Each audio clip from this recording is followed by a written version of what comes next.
I get shit done, I have fun, it's my time and I'm the one.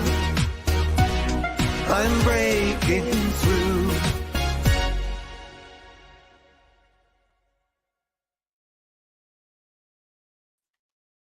Hello and welcome to another episode of the Business Renovator. I'm your host, Coach Phil.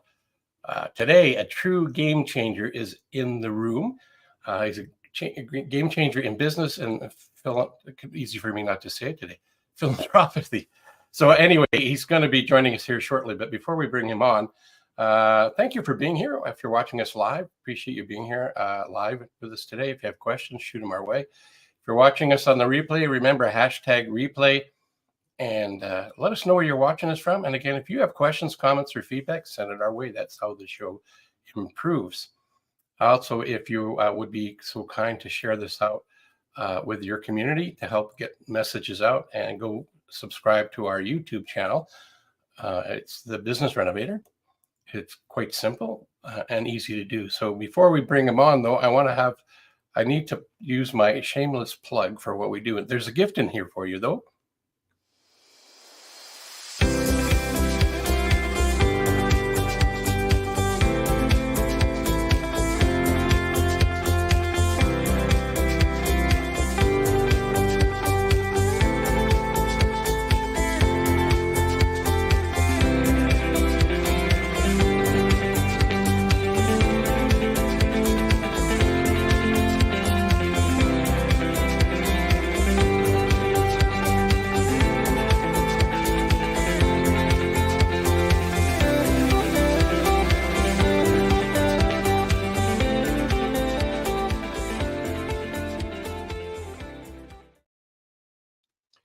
Hey, welcome back. And guess what? It is complimentary. No credit card required. If you would like to check in and see where you're at with your business growth score, just go to coachphil.ca, and the top right-hand corner is a button. Push on the button, fill in the blanks, answer the questions, and you'll get the feedback right in your inbox.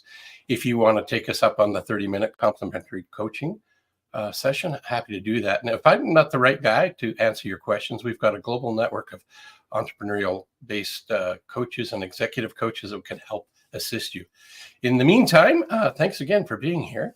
I'm going to now do the formal part where we get to introduce and you get to find out a little bit more about Daniel, my guest, and his last name happens to be guest. So a true game changer in business and philanthropy.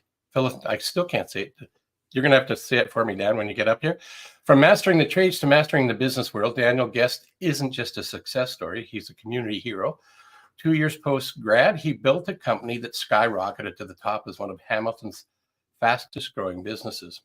Guest Plumbing and HVAC isn't just a service provider, it's a change maker, leading the charge in combating domestic violence and hunger and supporting cancer research. Daniel isn't just in the business of renovations, he's in the business of redefining what it means to be a leader. He's a mentor to apprentices, a voice for youth and trades, and a beacon for change. Daniel's story will ignite your passion and purpose. I can't wait any longer. I'm going to bring him on into the show. Hey, Daniel, thank you for being here. Can I say we booked this earlier, but you had to go and stand in heels because of one of the causes you believe in, and you didn't fall over and break an ankle. So that's good. I'm glad you're able to fit us in here. Hey Phil, how's it going? Yeah, thanks so much for having me. Yeah, it was. We had something booked. I hate missing something, but we missed a walk a mile in her shoes for the YWCA in Hamilton, and I couldn't miss that opportunity to check out my calves in those high heels.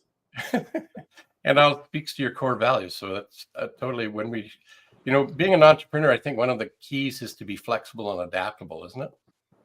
Yeah, for sure. Yeah, I remember when I started, it was the thought process was, start a business to get your time back, and how far from the truth that was. So what made you go from be a tradesman and go to be an entrepreneur? What happened there for you? Yeah, it's an interesting story. I'm trying to summarize it in a short amount of time. I never wanted to own my own business. My thought process was always to be, a real estate investor and landlord, and then build. I love plumbing.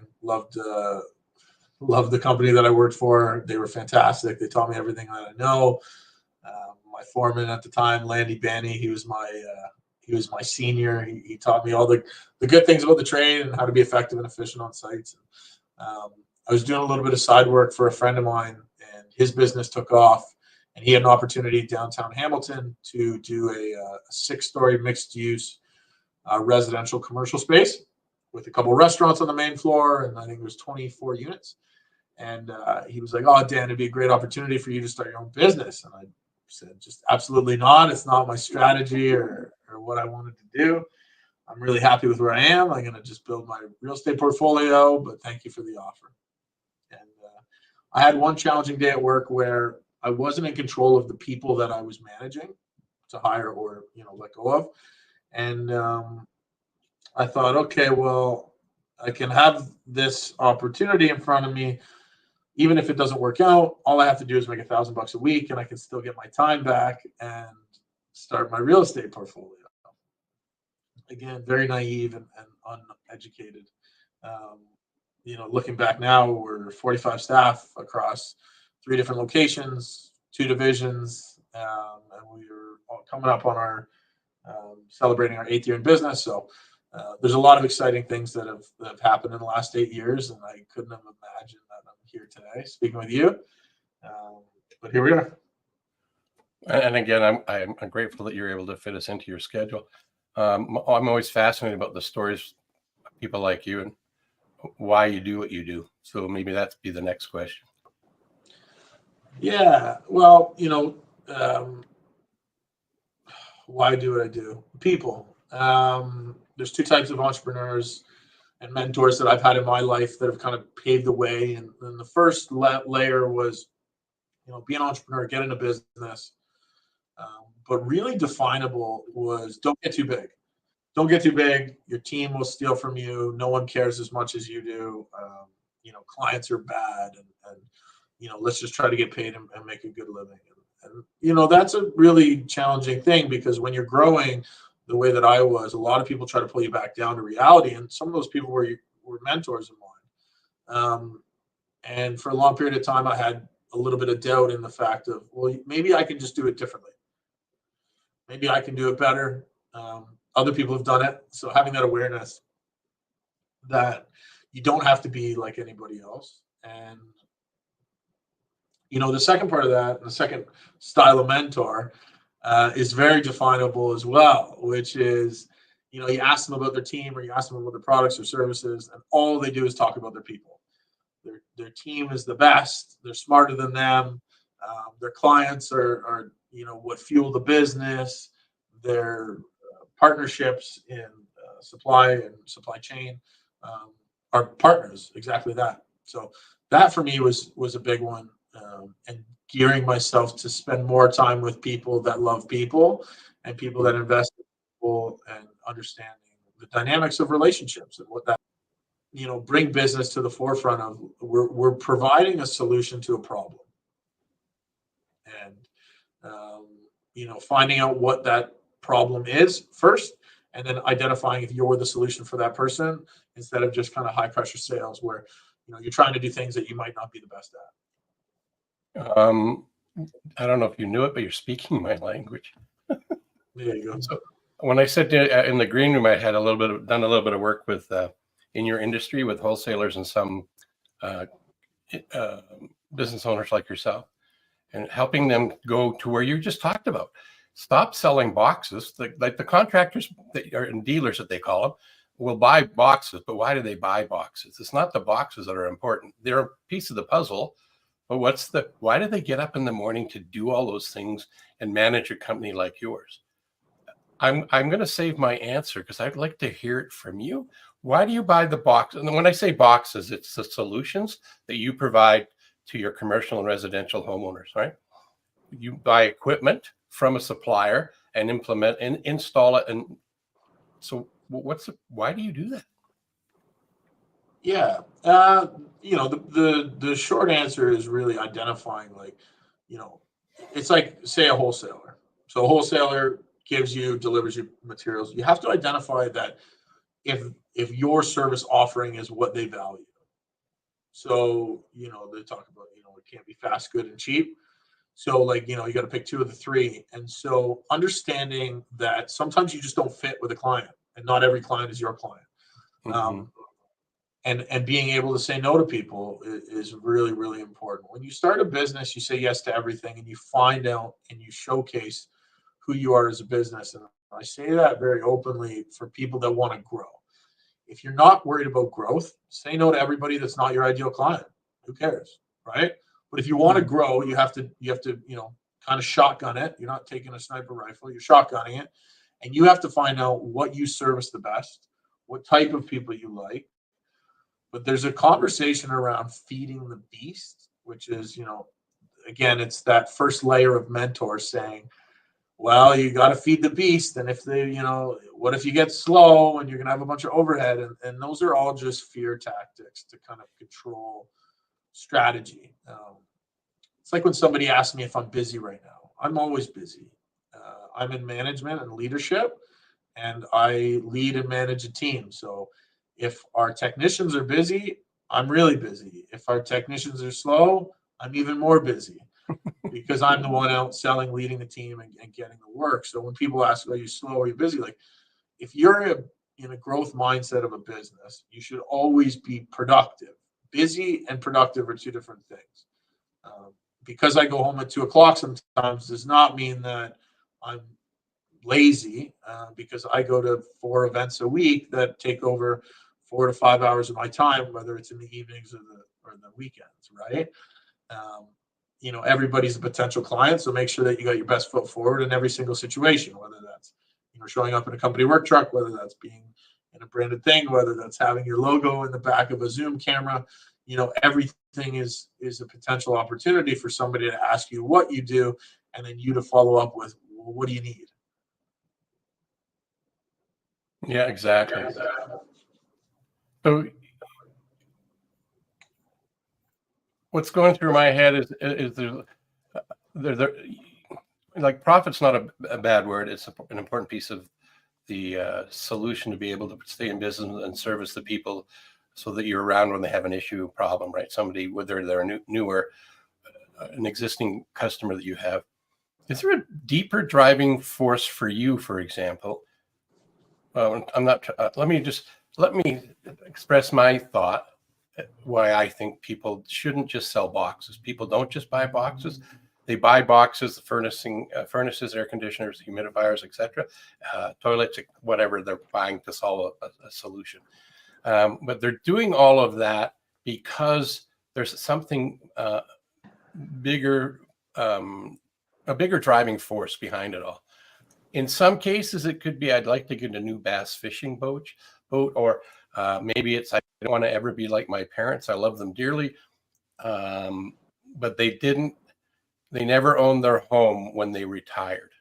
I never want to be, or maybe it's got 6 kids and I want to put them into college and have that all looked after. Or maybe it's, in your case, and you can correct me if I get this wrong, and I'm sure you will.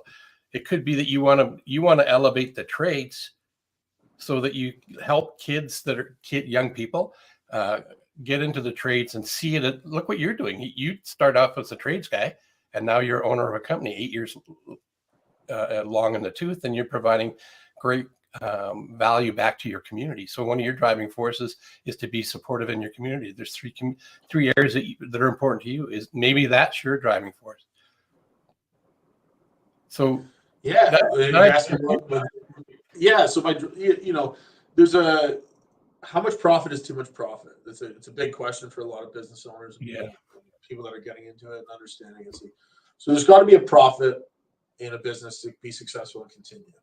That being said, that means that's totally different for everybody else. Grant Cardone was in an interview one time, and he was explaining to his mentor that he made $600,000 that year. And his mentor looks at him, he goes, I don't know if you're bragging or complaining. And it's a really interesting concept, because what's a lot of money to you? How that looks like it, and what your goals are. I can tell you that $600,000 today for me is a lot. $600,000 for me in 10 years is not going to be enough. And the reason for that is that I want to be able to do bigger things in my life, and I'm willing to do what's required to get there. where you get into some sticky situations, and this is just a theory that I own, is that if you haven't invented something, so you're not a creator or inventor, which I am not. The trades college is unique, but it is not an invention. As much as I can say that, you have to understand that you're in a market. So within a marketplace, you need to be able to identify what the regular profits are within that market, which these days, because most people are kind of, controlling things, you want to be in that, anywhere from 10 to say 30% range. And so my concept is if your mother, this is how I think, is if your mother got that bill and you saw it from somebody else, would you be okay with it? And can you sleep on the weekends?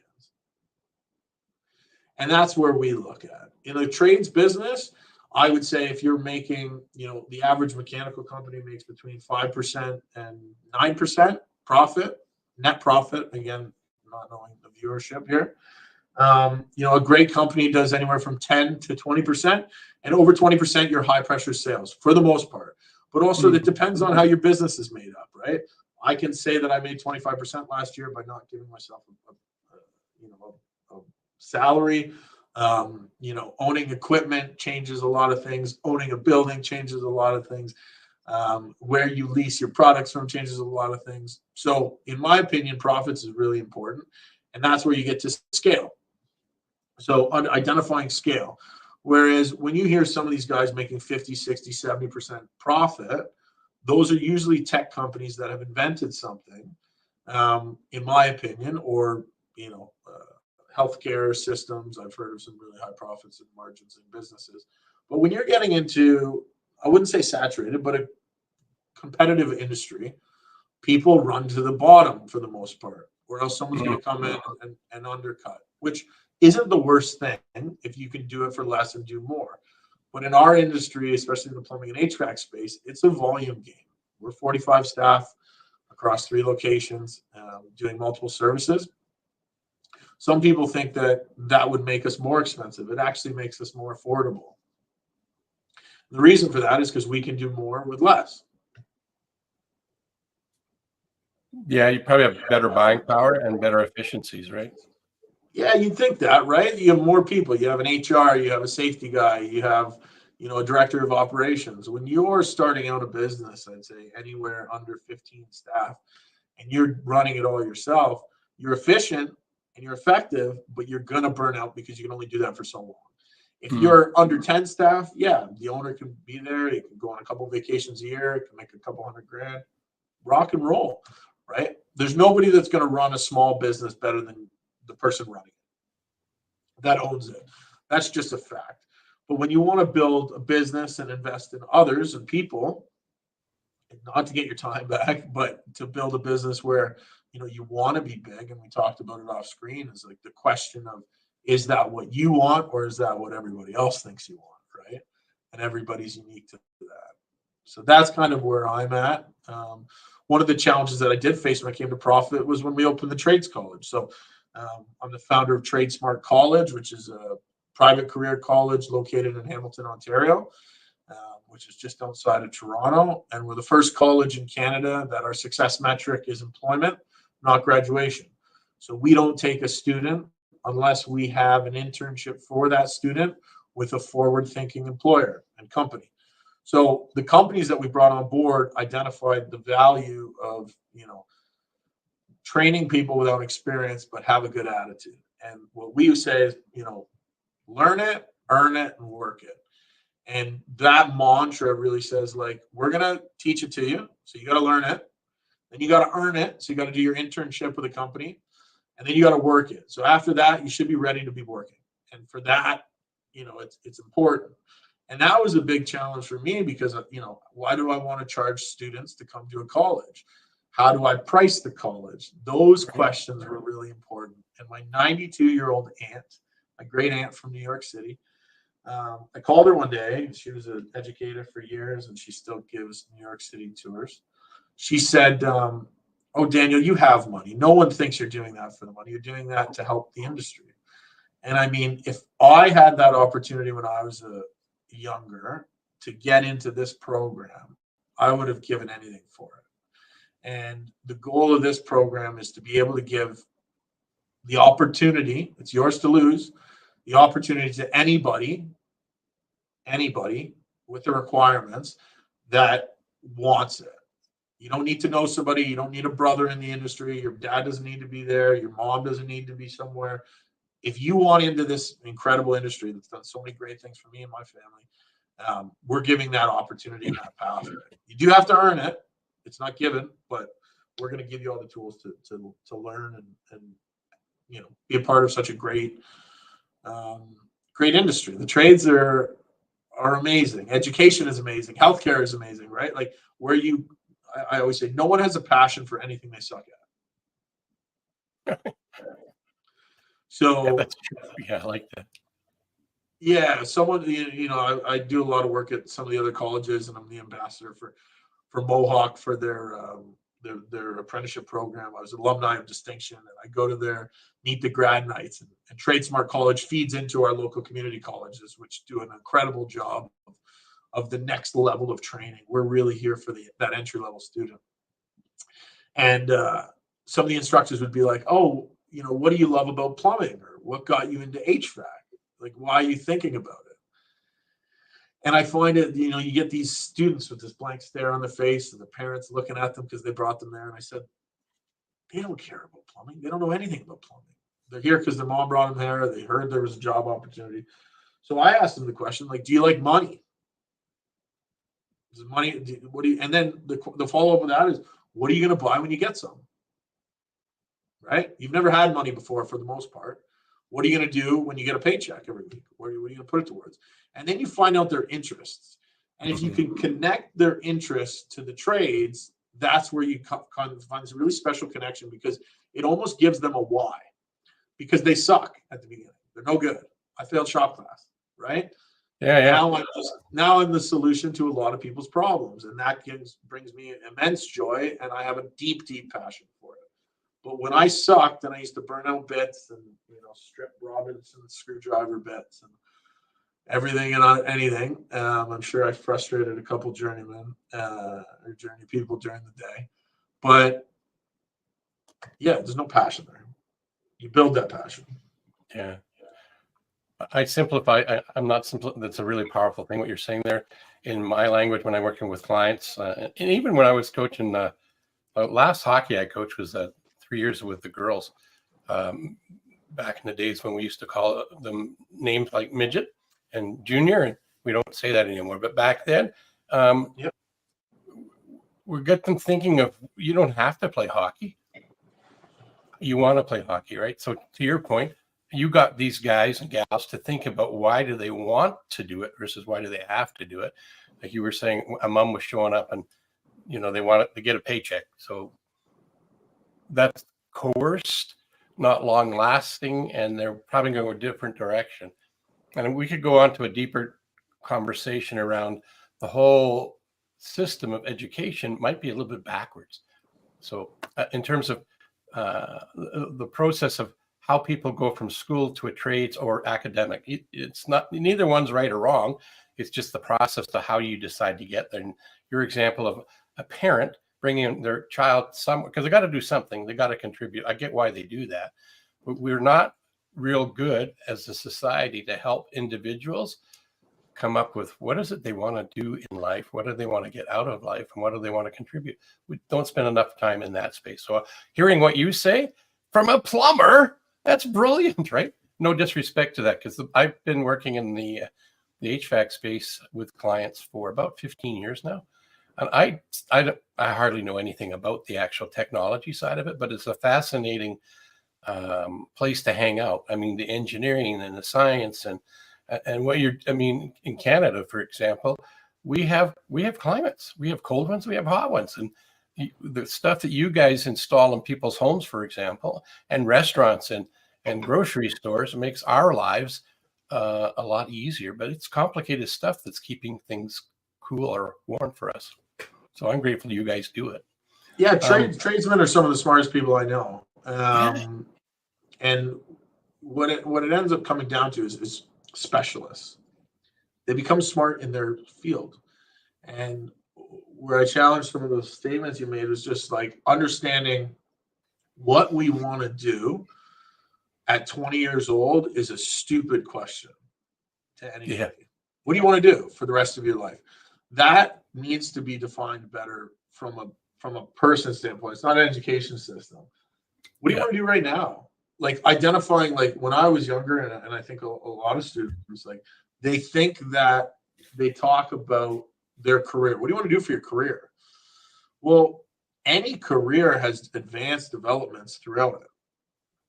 So yes, I'm a plumber and I'm proud to be a plumber, and I'm a business owner and I'm a manager and I'm a leader of people and I'm a sales guy, right? So there's all these factors where you think of a trade as, I call it their undergrad, right? So it's like a doctor or a nurse, right? You start out with that accreditation, but you move into specialties. And also, some people don't want to move into specialty because they're content, and that is important. If we all want to become leaders and entrepreneurs, who's going to do any of the work? Well, it's not who's going to do the work. There's work at every single level, right? If I decide that I just want to be the business owner, I have to hire all the things that I do. And I have to see at the end of the day if my business can support the profit to have me be the business owner, plus hire a sales guy, plus hire a strategist, plus hire a marketing head, plus hire a manager or mentor or leader. And so any of these businesses, doesn't matter what you do, at the beginning, I think it's more about identifying for the student what their interests are, as where do they like to be? Do they like to be in one place? Do they like to be in multiple places? Do they, they talk about doctors making a lot of money. You couldn't pay me enough to go to a hospital every day. But for somebody else, it might bring them immense joy to take somebody from sickness to health, right? Educators, right? Teachers. You couldn't pay me to teach, right? You couldn't. Not in a classroom. But, not in a classroom, but I wouldn't want to teach, right? I want to help and mentor. That's different from teaching. Okay. Teaching, in my opinion, goes to the same place every day, having a classroom. It's switching every 4 to 5 months, whether you're in college or grade school. Sticking with a curriculum that you have to follow. That's teaching to me, right? So for me, it's like identifying, like, well, that wouldn't work for me. I have ADHD, so I like to bounce around and do things. I like to talk to people. Some people are extroverts. Some people are introverts. Some people are introverts that act like extroverts but need to be introverted, right? And I think, finding out who you are takes a lifetime. And if you have the grateful ability to seek more understanding of yourself at a younger age, you're so far ahead of the curve. But asking questions is critical, just like you hosting this podcast, and I'm sure learning about all the people that you interview. Yeah, questions are powerful. There's actually, if you come across Chris Voss and a book called Never Split the Difference. Yeah, very familiar with it. Yeah, so what's he all talk? What do? They ask questions and listen. And I was listening to one of his partners, Derek Gaunt, was talking about when he was in the law enforcement field. He was, hang on, he's doing that. I got an interruption here. He was talking about, even as a policeman, law enforcement individual, they were selling something, and they were selling prison time. So when they were doing a hostage negotiations, because the other alternative is you get a bullet in the head. And they didn't want to do that. They wanted to talk to people off the ledge, so to speak. And when you apply that with the right, I have this mantra that I use too, came from one of my mentors as well. I'll hold it up here. It says, no one cares about you until they know how much you care about them. And how do we get there? This is what you said in the green room. You ask questions and you listen. And in that listening, it tells you how you can show up and help people. If you have a solution, if you don't, then you introduce them to somebody else. Totally. That to me is professional selling, right? Brian Tracy says, be a doctor of sales. And what he meant by that was do a proper diagnostic process so that you're asking questions, finding out what the pain points are, aspirations are, and then prescribe a solution. If you do that, then you become a trusted advisor. And the trusted advisor is truly a professional communicator or seller of ideas and solutions. I was going to get you to talk about the challenges in the trades, but I looked at the clock and we're running out of time, and I told you it was only about 30 minutes. But before we go off, I would like to share some things that could help our audience get hold of you. Just bear with me when I go bring that up. So what we've got here is your LinkedIn page, and it's really difficult to see the URL up there. So don't panic. I've made that simple and easy to do. I just need to get there.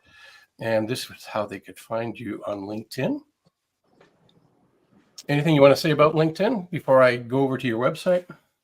No, it's great. Yeah, LinkedIn's fantastic. If you can show them the tradesmartcollege.com website, that'd be awesome. Oh, I didn't have that one in there. You can do me a favor, put it in the, well, hang on, I could type that. Let's create that. TRDES? Yeah. Tell me the rest so I get it right. I just put it in the. Oh, there it is. Thank you, buddy. That makes it even easier. I will add this into the mix. Just take me a minute to put it where we need to have it so it shows up in the screen share. Does it show up there? Yep. Yeah, there it is right there. Now let me get rid of this though, because that's LinkedIn and that's very confusing. And I'll create a new one. Just bear with me a sec. Happy to do that. So I'll put the URL up there. There we go. So tell us about that then. Let's give that a plug. Yeah, TradeSmart College, again, just talked about it in the interview already. It's a private career college in the city of Hamilton. We take entry-level students and turn them into great employees by connecting them with companies across the Hamilton area in 5 trades: plumbing, electrical, carpentry, automotive, and HVAC. We really, the question that we answer is, how do you get experience without experience? It's a very hard industry to enter, but it's a very great industry to be a part of. So we bridge the gap between the companies and the students by offering a 6-month internship at different placements in the direct fields that they want to be in. All the students come to us first. You have to pass an intake test, which is really just a personality test that says, I want to learn, I'm willing to learn, and I'm willing to put in the work. And that's the whole concept of learn it, earn it, and work it. So it's a 2-month in-class, full days, very, I would say, knowledge-intensive program on what to expect within the industry, how to thrive within the trades industry, no matter what trade you end up picking. And then we make the connection with the employer and company to get you.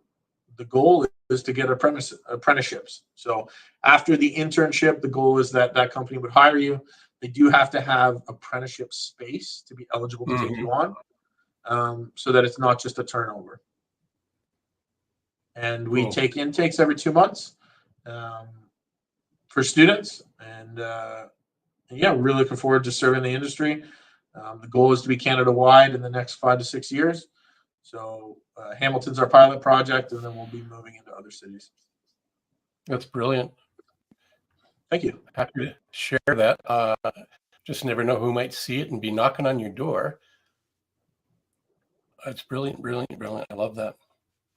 We are an accredited college, so there is funding for programs, as well as you do get a diploma. It's not a certificate, which is fantastic. Tax write-offs, everything included with that.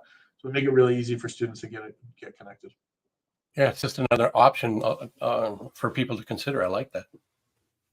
Yeah, if you hadn't posted something a few months ago, it got my attention.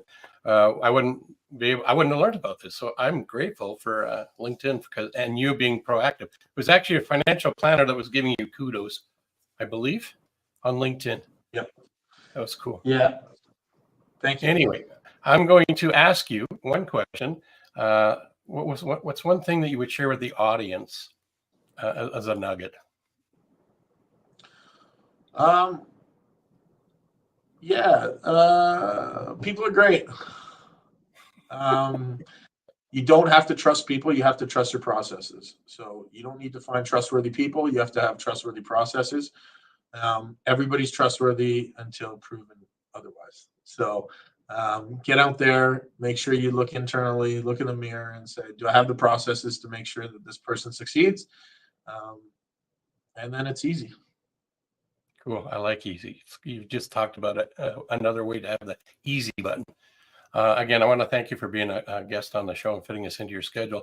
If you don't mind hanging out for a minute while I wrap this up, and I'll get back at you. Again, thanks for being here. My pleasure. Thanks so much for having me, and thanks to all the listeners.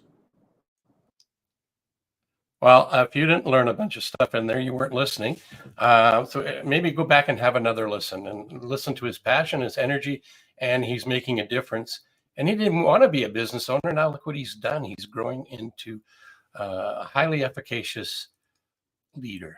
I like to wrap up the show every time, so hang on while I get to my special spot. It's this here. The U from a mentor taught me this many decades ago. The U represents you. You are unique. You are wonderful. So go continue be your wonderful, unique self.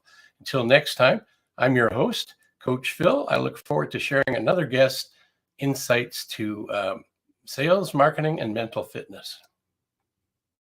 I get shit done, I have fun. It's my time and I'm the one. I'm breaking